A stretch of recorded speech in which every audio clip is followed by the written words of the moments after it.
வணக்கம் நண்பர்களே, நான் தான் லவ்லி ஃபேன்சி ஜலாலுதீன் திருச்சியிலேருந்து. இப்போ ஏர்டெல்லுக்கும் ஜியோவுக்கும் உண்டான வித்தியாசங்களை பார்க்கலாம்.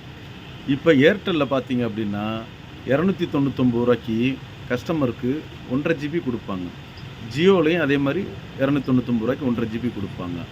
ஆனால் தப்பித்தவறி நீங்கள் ஏர்டெல்லில் 2 ஜிபி ரீசார்ஜ் பண்ணிட்டீங்கன்னா 349, ஏதாவது ஒரு மாதம் உங்களுக்கு தேவைன்னு 349 போட்டிங்கன்னா, அடுத்து நீங்கள் ரூ. 299 ரீசார்ஜ் பண்ணால் உங்களுக்கு 1 ஜிபி தான் தருவாங்க, 1.5 ஜிபி வராது.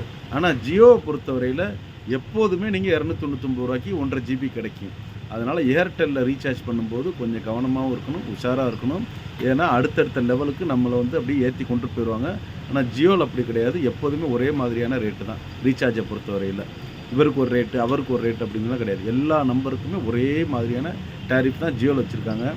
ஆனால் ஏர்டெல்லில் இளிச்சவாயனுக்கு தக்கவாறு மாறும், கவனம்.